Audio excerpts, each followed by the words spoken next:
Hello everyone, welcome to my channel. I'm so glad you dropped in. My name is Leslie Summerall and I'm the owner and creator of LesReflections, where I restore and make over old pieces of furniture or just pieces of furniture that are unwanted. Each week I like to show you what I've been working on and the end of my project, hopefully. And this week's project was this beautiful accent table. It is a Bassett table, very well made, with this beautiful top. I'm not sure if you can see the blonde grain, but I will be showing some after pictures once I stage it. If you want to see how I got to this beautiful transformation from here, come on, I'll show you how I did it.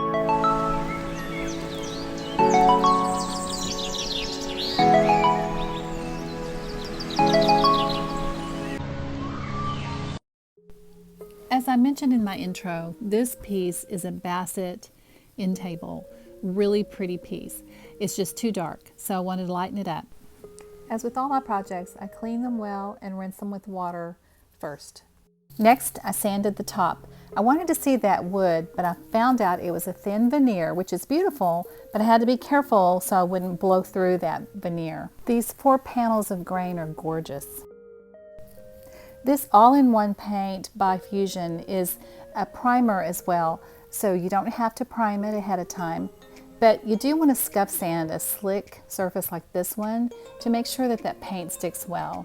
And then once you've scuff sanded it, make sure that you get all of that dust off of there by wiping it away with something like a microfiber cloth like this one. You don't want that there because the paint will stick to the dust and then peel later.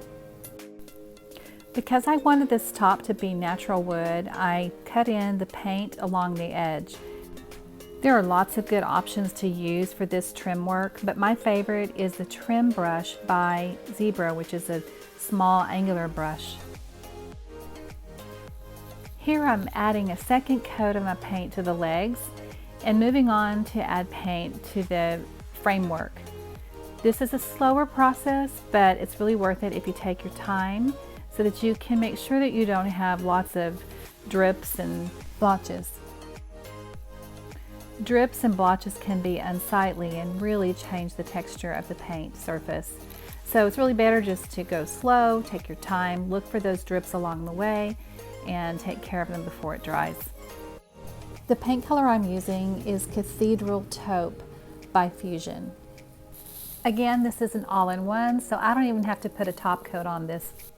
When I have a piece like this that has lots of different angles and sides to it, I like to paint what I can see and reach at the time and not worry so much about what I can't see. As you can see, I've got a strip to the right of the screen that is not painted, but I'm not worrying about that because once I turn the piece around, I'll be able to reach it at a better angle. Doing so not only saves my back and my neck, but also the surface is prettier. Except for safety warnings, I like to take tags off of my pieces, unless they're a maker's mark. I've turned the piece upside down so I can get all of those trim pieces painted underneath. As I've said before, I really like for someone to see a nice clean piece underneath if they happen to look at the bottom of the piece when they're buying it, or if they happen to look under it when they're cleaning or looking for toys or the puppy or whatever. I really like that nice, neat look. Also, with the piece upside down, I can cut in the edges around those gold feet easier, and I can see all those bits and sections that I hadn't painted because I couldn't reach or see them at the time.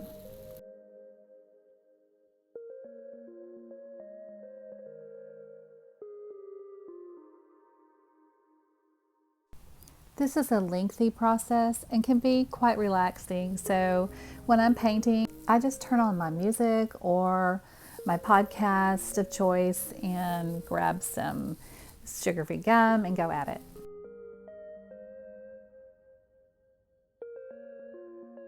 As you can see, I am not painting over these gold feet or those beautiful gold bands around the legs because I like those and want to keep them. There are some adjustable tips to these feet though. One is missing. So I'll take one of the ones I have to the hardware store and get 4 to replace them all. I like to place my logo underneath the piece as well. This is the mineral paint that I'm using on the frame with my ink stamp. For this piece, I wanted a lighter top rather than using varnish that would just allow the wood to look more gold. I did a whitewash with the Fusion Mineral paint in the color that I used on the frame. I used 1 tablespoon of the paint with 3 tablespoons of water and mixed it up. Here I'm adding it to the top of the piece. The applicator I'm using is just half of a stain pad with a cotton terry cover that I found at the hardware store. Now I'm using a lint-free cloth to remove some of that paint to let that grain shine through. I applied the whitewash in sections and was careful to overlap the strokes so that everything would be even. Whitewashing this piece was different for me because there were 4 different pieces of veneer put together. So I went over it several times in different directions and making sure that I was going with the grain as much as possible. And then at times I even added more of the whitewash to just make sure that everything was covered and that it came out to the color that I wanted and that I could see the grain the way I wanted to. I've learned with whitewashing that you really just have to play with it and work it until you like it. And this piece turned out really pretty once I was satisfied after all of this elbow grease. Here's the dry whitewash. Because of the liquid in the whitewash, this piece had some raised grain after I had whitewashed it. So I went over it with a 4/0, so that's 4 O's of the finest steel wool that you can get.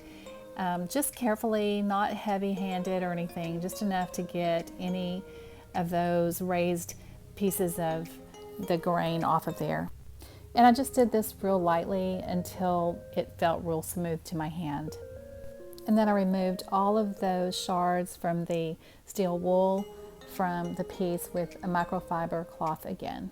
And now for the top coat. I'm using a satin finish with a sponge applicator and it goes on really smoothly. I applied a second coat after 1 hour of drying. And now for the second coat. This top coat appears milky but dries clear. And to point out that this whitewash that I'm using is the all-in-one paint that doesn't require a top coat. However, I really kind of wanted a little bit of a shine on this top, and this paint has a low luster finish. Now I want to add my hardware back while that top is drying. As I said earlier, I didn't want to get rid of the gold bands and the gold feet, and this knob that came with the end table is beautiful with those, so everything goes back on. This gold is not a bright gold, it's just sort of a tarnished antique gold, which I love.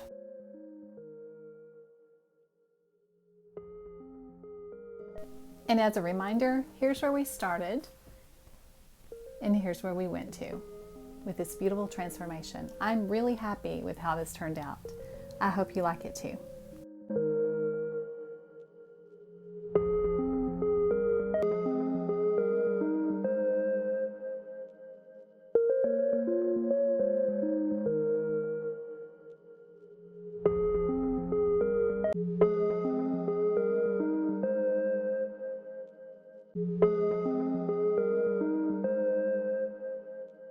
So thank you so much for watching the video all the way to the end. Hope that you like this video, and I hope that you found some of the pieces that I provided to you to be informative and helps you with your next ventures on a piece of furniture. If you like this video, please hit the like button and subscribe to my channel, and I'll see you next time.